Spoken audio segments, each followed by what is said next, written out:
without further ado, I'd like to bring up our esteemed speaker and a great friend, James Moore, who was with me way back in 2012 when HDI's legendary Sophie Klausner came to Orlando to recharter the Central Florida chapter. James and I were among the first to volunteer to be local chapter officers, and we couldn't be more proud of how it has evolved and grown to the present day. James is also a very accomplished project manager with over 16 years of experience in project management, customer service, service desk, IS infrastructure and support services. He has been supervisor projects and moves for Orlando Health under the IS Biomed and Infrastructure Services team, which is comprised, and they cover 8 hospital facilities and over 14,000 team members. Very privileged to have James present to us today, Go Live, Critical Success Factors for Projects. Welcome, James. Hi, James. Can you hear me? You guys can hear me? Yes, we can hear you. Sir. Okay. Hi. All right. Hi. I guess it's good afternoon to everyone now. And again, like I say, my name is James Moore, as Jim pointed out, and that was a great introduction, Jim, giving a lot of background information of my experiences in IT and specifically to healthcare as well. Let me see if I can get my screen here. I want to make sure I have everything ready, and I got screen shared for the presentation. Hopefully we got that up for you. Okay. Let's make, do you see me sharing? No, it's still me Yes. here, huh? Yes, yep. You can see the screen? Yes, we can. All right, excellent. All right, just bear with me a second here because I'm trying to get my adjustment here as well to what I'm seeing. All right, there we go. Much better now. All right. Okay, so again, the topic is the talking about Go Live, critical success factors for projects. Again, based with my experience and where I've come from, my last opportunity, of course, was serving as a project manager for Orlando Health. Last year, I decided to take the early retirement, so now I am retired. But again, still I am working with HDI because I enjoy what I've done over the years. And like I said, Jim and I were there at the onset when we were bringing the Central Florida chapter into fruition. So it has been a long journey for us, and look forward to continue moving forward with this particular chapter and growing as well. So my experiences as a project manager, I started with Orlando Health as a frontline, basically service desk, telephone operator, taking calls, and continued on to that for a number of years, and then moved into supervision of the service desk, and then later into supervision of the field support team, and then into project management.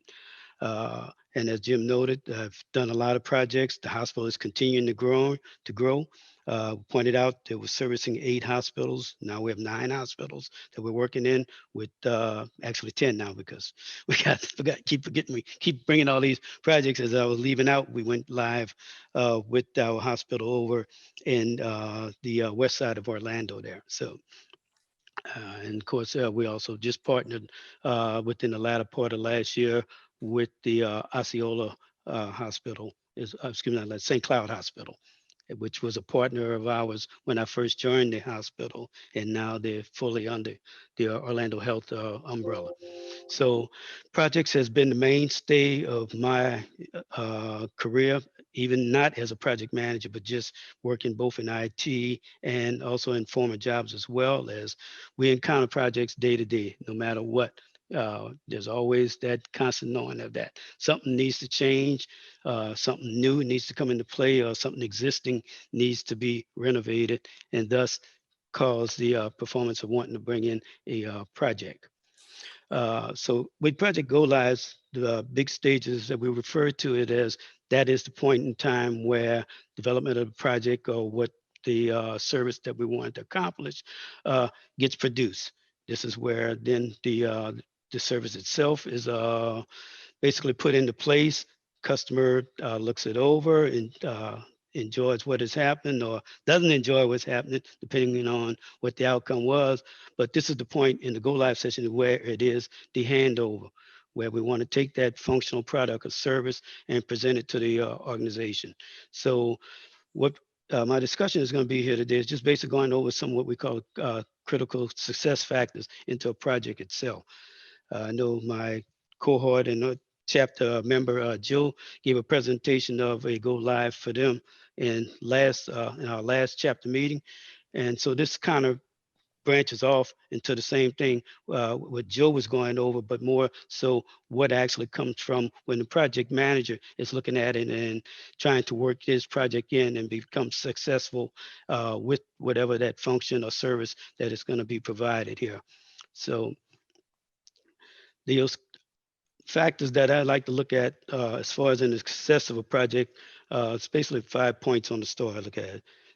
Agreement on a project, development of the defined project, management of the project scope, the effective communications in the project, and the stakeholder support. And to me, any project that you do and these 5 considerations are not actively engaged throughout that process, more than likely there won't be a good success.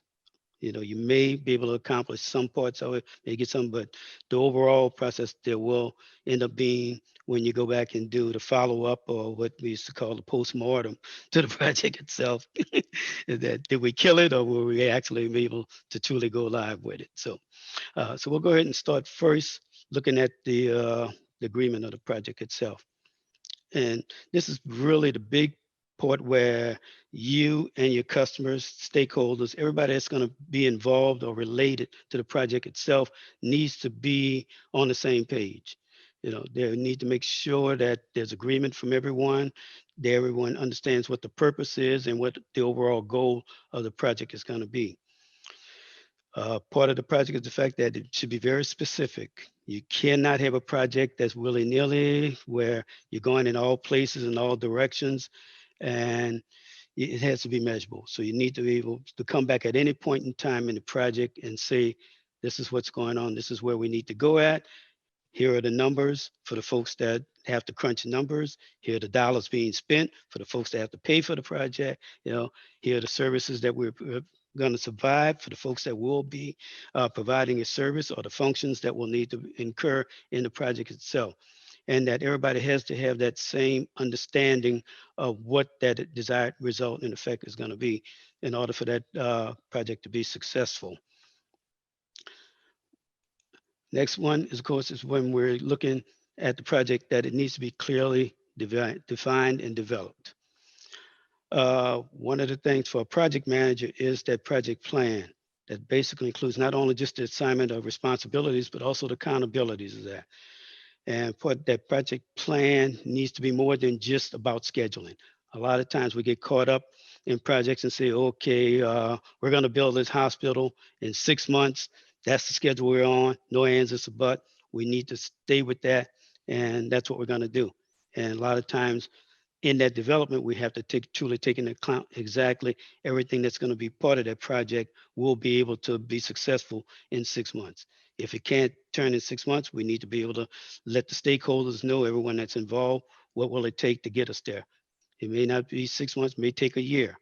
You know, a lot of times in the early stages or when a project is being developed, there is a certain goal, and that's usually based on the objective of the corporation itself or where they want to go. They say, okay, our 10-year plan says this.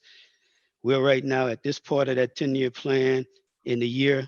This is what we need to ensure that we're successful where we're going. Otherwise, we need to go back, readjust, and look at where we're going, or have other things change outside the control of us, i.e. it could have been a government regulation that was all of a sudden put in place, and now you have to make a change for that, those type of things. So again, the plan will be developed not only on the current status of where things is, but what possible future forecasts will be as well when we're trying to deliver these products. The deliverables themselves need to be defined along with the necessary tasks and what it takes to produce them. Many times we'll see in projects that it may be a vendor or something that has to deliver certain chips or certain hardware for a site, and that deliverable may not be available in the time that we need it. So we'll need to go back and readjust, look at it again, check the plan again, and see if there are any other ways that we can stay on track with that particular process. Also, it should basically include the risk, and the risk being such things like that your vendor can't produce the deliverable in the time that's needed. You know, what are your alternatives? What are the directions that you need to go? So that would be the next phase and step that we need to look at as well. Then we'll go on to managing the project scope itself. Now, the project scope is defined as the goal setting and planning stages in the project. This is where we really start identifying exactly what we're going to do, what we plan on delivering as a project manager to the customers. This includes the deliverables by not only the project manager themselves, the vendors, team members, everybody that's involved in the project, including the stakeholders as well, to make sure that they understand what the scope is and that we can't, in the middle of a project, say, oh, we need to go to this, or maybe this new technology has come out because this was a long project. A hospital bill can take anywhere between year and a half, maybe 3 years or more to be built. So that's something that in that time frame, we know how technology changes on us, new developments, new ideas come into play. Customer sees the new toy out there and say, I want that. And we have to make sure that the scope either defines to be able to develop getting that I want, or going back to the customer and saying that that's not part of the scope. That changes. If we have to make that change, that changes the whole scope of the project. And then of course we have to make the necessary changes, which more than likely become costly to the project and costly to the customer in the end result. So that's kind of where that scope really plays a major part. One of the things as project managers we always are fearful of is what we call the scope creep, is where you have a defined scope in your project, and as it's going along, we keep having to make modifications, keep making modifications, and the modifications continue to build to pretty much by the time you look at it, the original scope that you started out with is not like the scope where you're at right now. And excuse me, Joe had one of his slides he used in his last presentation when showing with the different phases of what the different persons related to the project, the stakeholders and customers, what they saw, where their ideas of one thing, the project manager had another one, and such and such. And I actually had a poster in my office with the same thing showing that, you know, what the end may have started out that the customer just wanted a tree swing, and the end result is it looks like a roller coaster.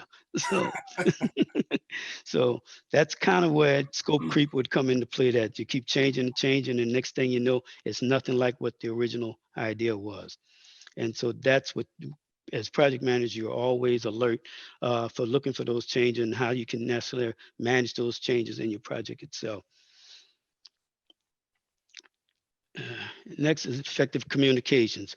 Now, this is, to me, if you don't have communication in the project, you're doomed to fail. There's no ands, ifs, or buts about that.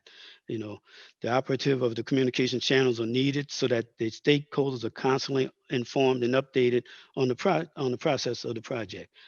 Nothing's worse for someone who's basically managing the budget and all of a sudden come to find out you're over budget. And no one has said anything of why the project went over budget, what, you know, what was the cause, what affected, was there a way to remediate that?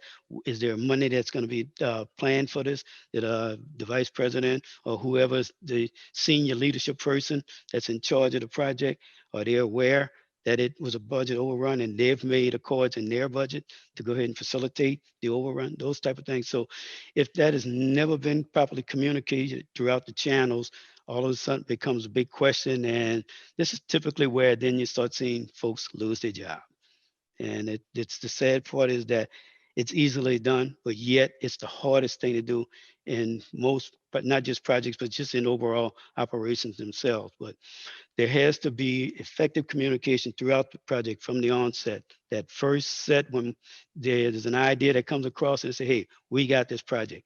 There should be a meeting with all the stakeholders involved with with what's going on. So everyone understands exactly what the project is, what the scope of the project is, what the overall objective was for the project, and how to actually communicate any problems or concerns that they may have along the timeline of the project itself. The hardest part I faced, I know in one of my biggest projects that I had was that there was effective communication. We were having, basically when we got close to go live, there were pretty much weekly meetings, if not almost every other day meetings on the project itself. And up until a couple of days before the go live, someone brought up a question of what about uh, this particular piece of the project. And this mainly had to do with the flyers and stuff going out for the opening of this specific clinic. And the whole time, everybody just thought someone else was doing, or someone else thought someone else had it done, and the flyers didn't go out. So how are you going to open up a clinic or a place when you realize, wait a minute, our customers don't know that we're going live or we're going to be open this day? So now you got a mad dash to get that out there, and everybody's looking, checking the boxes, looking, who was responsible, who's supposed to do this. But again, if the communications line were effectively open, that should have been part of a checkoff list somewhere. And whether it got missed somewhere or was never put into the checkoff list, it failed, and it almost caused a failure to the actual opening. Luckily, of course, again, there's always to folks that know how to do workarounds or have ways of how to get to talk to the right people and get things rolling again. But it's small things, something like that, that was not that great. And if it wasn't really something that, okay, this isn't to do with the physical structure of the building or the staff that we need to support that. We made sure we recruited enough nurses and technicians and doctors to support this facility. But that little small piece about, hey, we're going to open this date, never went out. So, but it did go out, and it did go out well. And we did, open on time, and we did get customers that day, which was great. And a lot of customers, which says a lot for communication channels as well, that you have to use the right channel to get out there with. Because here we'd send it, oh, we're going to mail these to customers. It would have never happened. So, so we had other means of getting out, talking to our customers through our messaging boards and stuff like that, and our websites, to make sure that that information was readily available to the customers.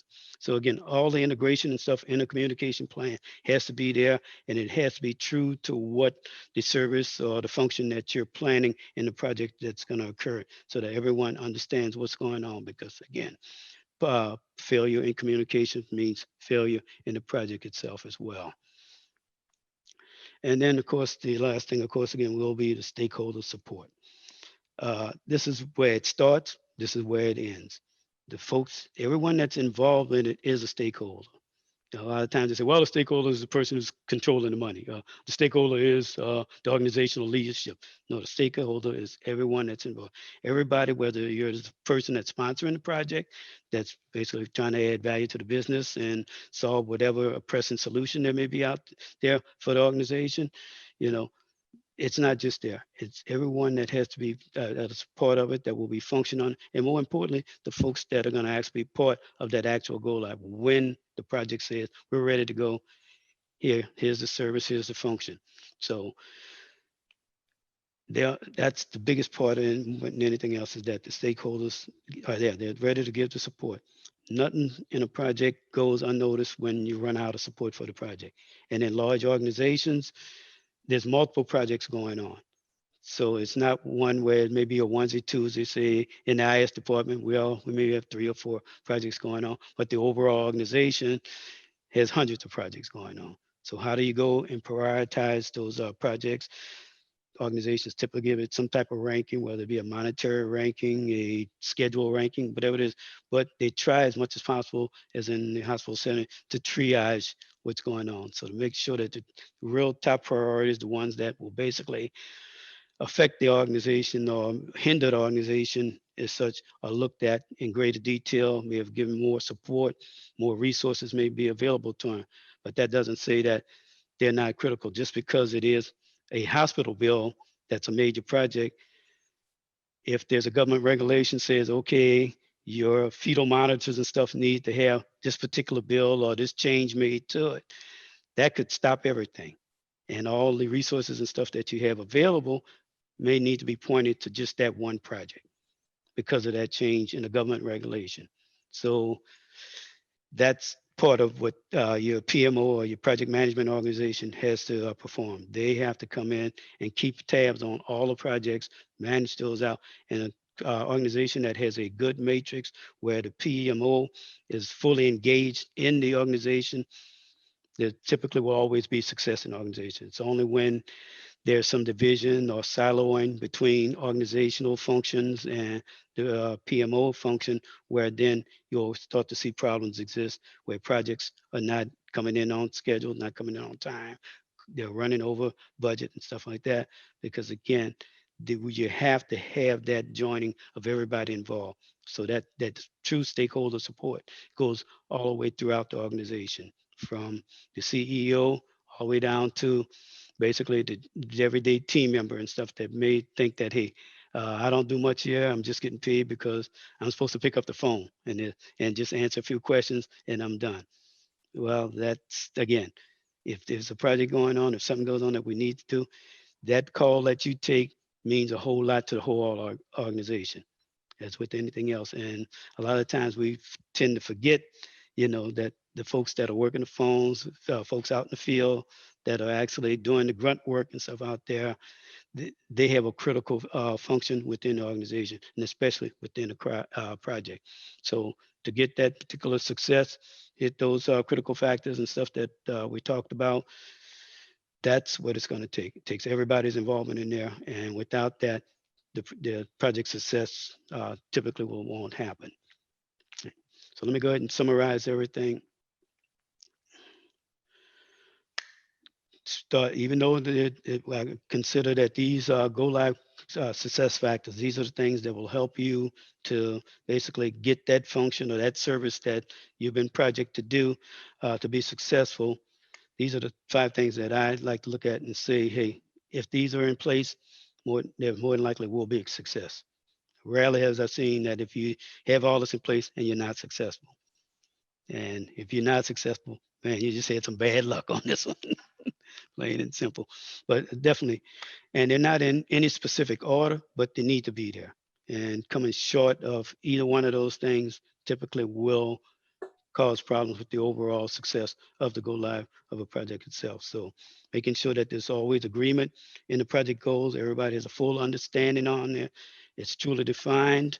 The plan, there is no ways witching out, that you can sit back at any point in the project and look at that plan and say, yes, we're on point to where we develop what happened in this plan, what we put together on there. There has not been any changes. Scope remains the same. If scope has changed, the project reflects the change in the scope. And that continues going on. And of course, this is always communicated to everyone involved. That means whether it's emails going out there, team meetings, virtual meetings going on, just basically any other tools and stuff that you have available that can effectively communicate with and stuff like that, texting with each other stuff. Make sure that everybody's truly involved so that any person that's in this project that is a stakeholder to the project, that their support, everything that they need is there, and that gives you their true successful go live. Okay, I've presented the presentation. Are there any questions from anyone? If Jim, you want to go ahead and open up the mic to folks? Absolutely. Thank you so much, James, for your presentation. If anybody has any questions, please feel free to ask them. James, great presentation. I absolutely love it. Mhm. One of the questions that I have is, can you shed some light on, when you were talking about making sure that the stakeholders and the support, can you shed some light on, from the PM's perspective, of how to approach the executive sponsor or leadership to rekindle that level of support? Sure, yeah. The best way to do it is I had noted that if your organization is truly matched with your project management office, your PMO office, the executive staff typically will have your senior management from your PMO office, whether it's a director, a vice president, or the head of, the actual organization itself. They typically are on board with those leadership meetings that they have. So when projects and stuff are being brought up at that executive level, they are getting the information right then and there. So they're well aware of it. And then that information is passed down through the PMO ranks to where it'll end up getting to a divisional manager or senior project manager that's on the team, who will then discern this out to the general project manager, project coordinators and stuff, depending on the structure of your PMO. But that's how that is placed through the organization. And it's based again on the functionality and how the organization is set up. But more than likely, a true matrix organization that you have will involve a strong PMO in there. So where it's not single out that I know in my early years, way back when, as they say, I was involved when I was in the military, a couple of projects that I know I was on that I don't remember seeing or hearing of a project manager being involved. And it was mainly just basically an organizational function. Let's get this done. And chaos ensued because there was no true direction.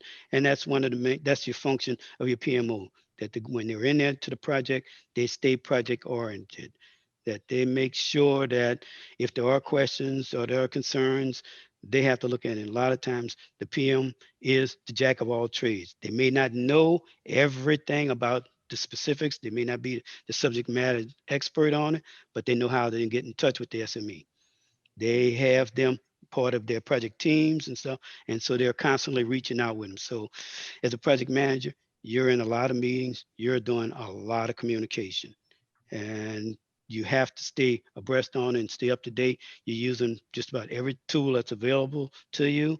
A lot of organization stuff may use like Microsoft Project or other tools like that, where they're able to basically look at the functionality and stuff of the project from the initiation of when the project starts to the full closure. And go live is one part of that right before the closure. So that's the part of where when they're actually doing their monitoring and control, which is one of those processes in the PM framework and stuff that they use. That's basically part of that. They call it project management knowledge knowledge book, their PMBOK, is basically that will give them direction on at what stages and stuff are you at in this project, what tasks you're doing, what processes you're doing, these type of things like that. So that puts them together. So if they have to talk with leadership and stuff like that, they do have some measurement that they can bring to them, that they're not just generating reports and stuff as well. They have means to back up what's going on. And that's the sign of a well-run project, when you start seeing that kind of information made available to the shareholders.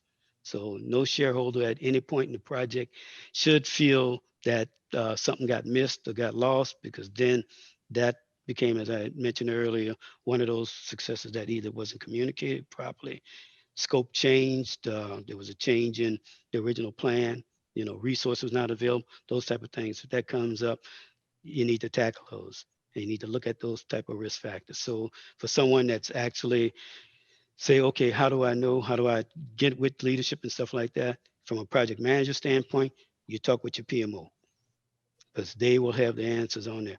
If your organization isn't big enough where they have a true PMO in existence, but you are labeled as the project person, then you need to make sure that you're sitting at the seat at those leadership meetings and stuff, when those type of decisions and stuff are being made, because you're the best person that they can rely on to give that kind of information that they need, that they may not be aware of. And also to make you aware of it as well, because then you know what resources you need to go after to start looking into that project, that process, to engage and really understand the project before the decisions are made to say, let's go forward with it, let's put money to this. And normally that's where that information is done, long before we say we have a project. When it's defined to say we have a project, most of that legwork has already been done in the initiation phase, when you're starting out in looking at how we're going to present this functionality or service to our customers. fantastic.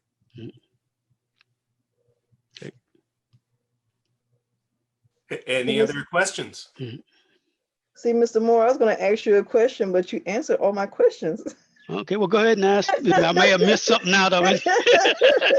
Oh, No, you know, no, you were talking. I'm like, okay, he hit this, he hit that. Okay. yeah, okay. Only thing I got to ask is, how do you do so well at public speaking?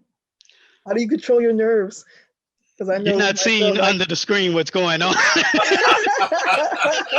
It's the duck. Believe me. At the surface, it's looking good, but underneath, it's the hard struggle. Believe me. It's James' next presentation. Yeah. How to paddle fast without looking like it. No, but again, honey, again, congratulations on Thank the you. nomination. It's great. We look forward. We hope it's Central Florida that takes it all. But again, Yes. We're going for okay, yeah, it. but we knock on wood. Fingers across. Yes, we want to take it this time. Yeah, we worked hard for it, so we need to have this. We're But counting on a national championship. yeah, Yeah, exactly. really, that'd be great. Trying to get there. Yeah, but yeah. James, mhm. quick question. Yes, sir. So you've been involved in so many large and successful projects for Orlando Health.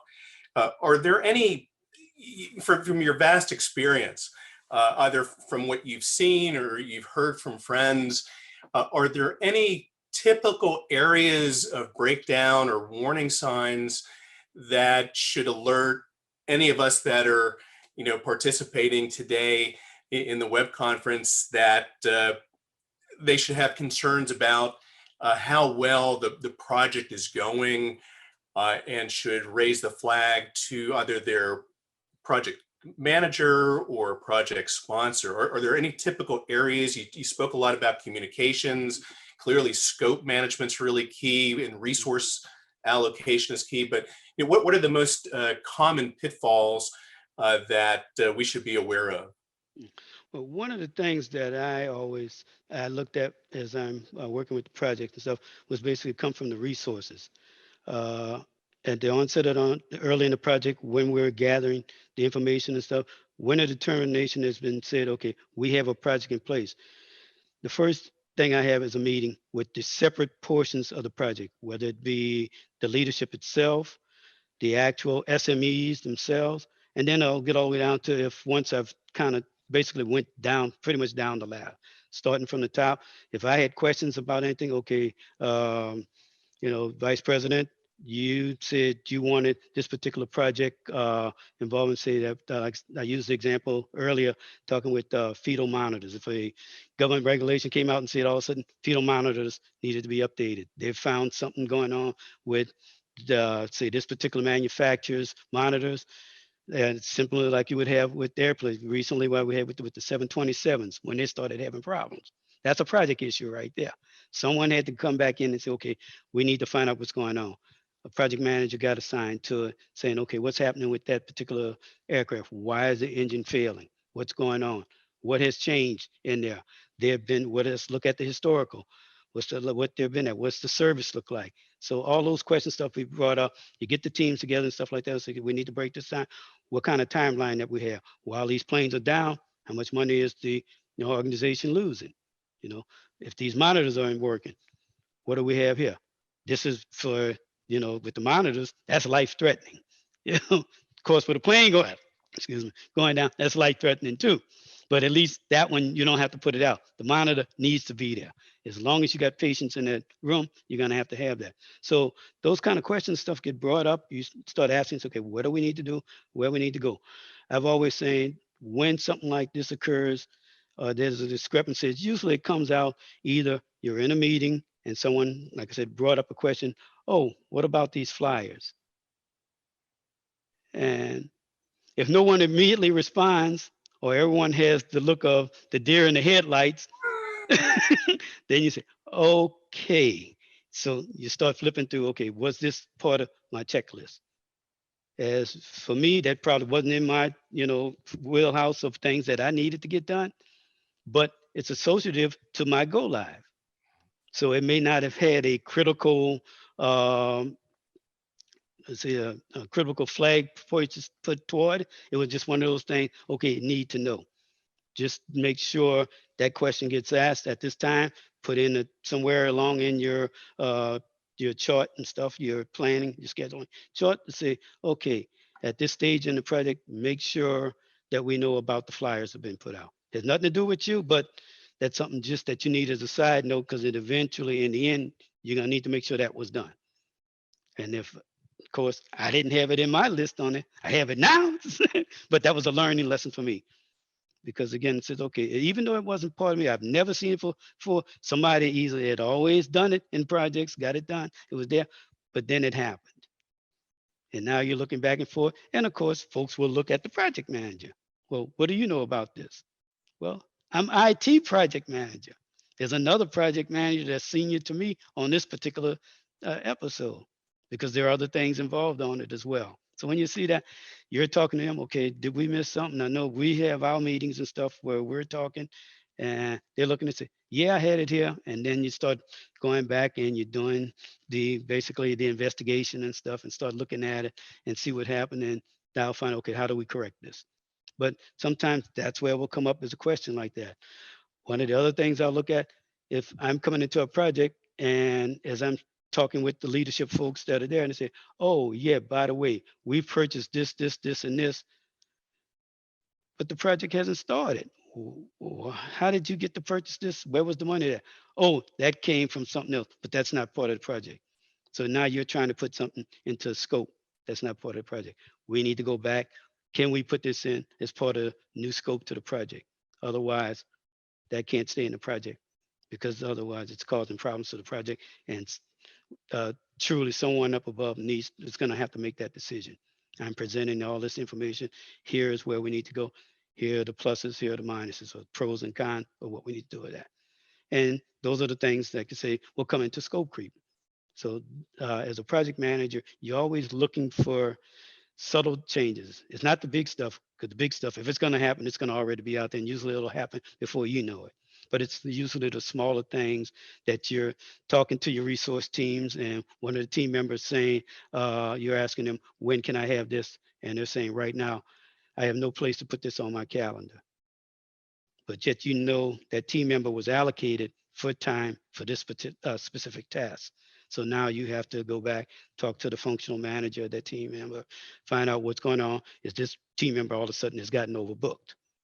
And the functional manager didn't consider that they'd already been allocated to you for this particular project. So that has to go back and forth. And like I said, a good organization that has a true matrix going on, those type of communications and talks happen all the time.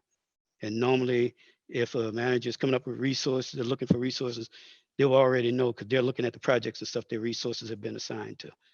So if they're using their tools properly and stuff, knowing what their resource allocations are, they'll see it right off the bat. Oh, I don't have the resources for, I need to talk to my senior manager or my director or my vice president and say, we're going to need resources at this. This is the only way we can stay in line with this project. Otherwise, everybody's going to be looking at us. And that tends to happen throughout an organization. If there is something that becomes a wrench into the system, everybody looks at who threw the wrench.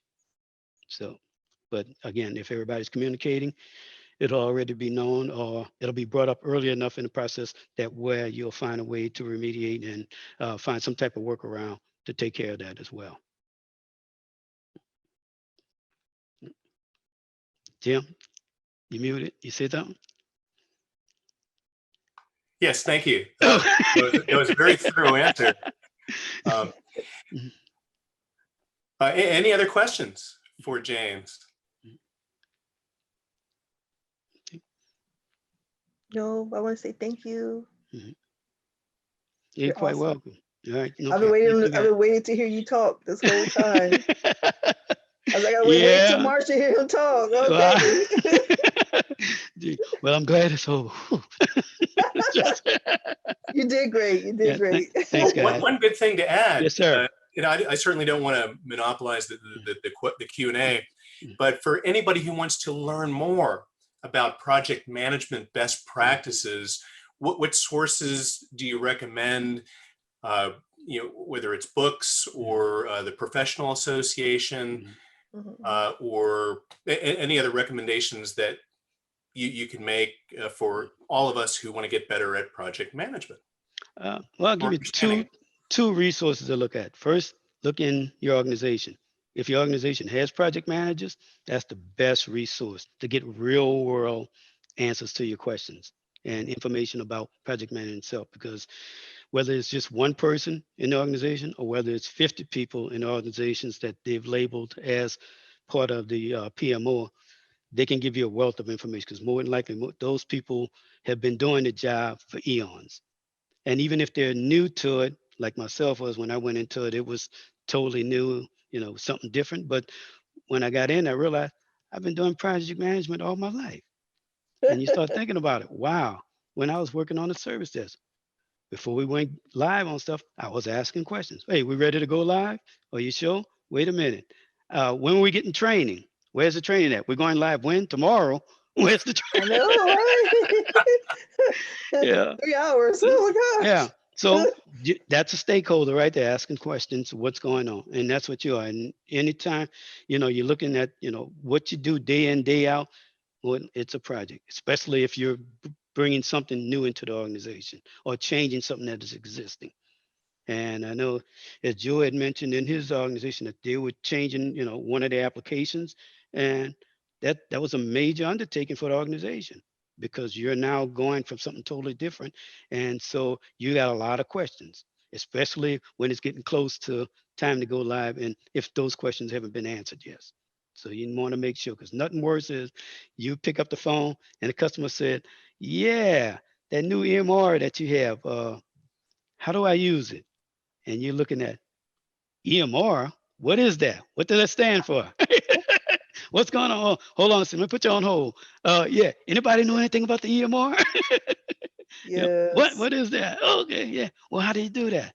Yeah. So those kind of things. And that's why, the effective communication and the other things that we're saying that's critical to a go live success have to always be in place and to make sure that everybody is understanding and know what their functions are going to be once this particular function or service is put into place.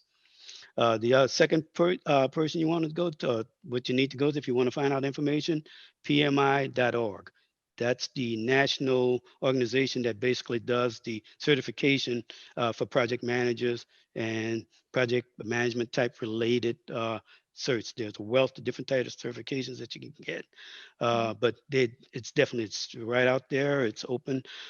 Just follow the guidelines. They'll answer a lot of questions. They even take you through a tour of when you ask that question, how do I become a project manager? Or what I need to know about being a project manager.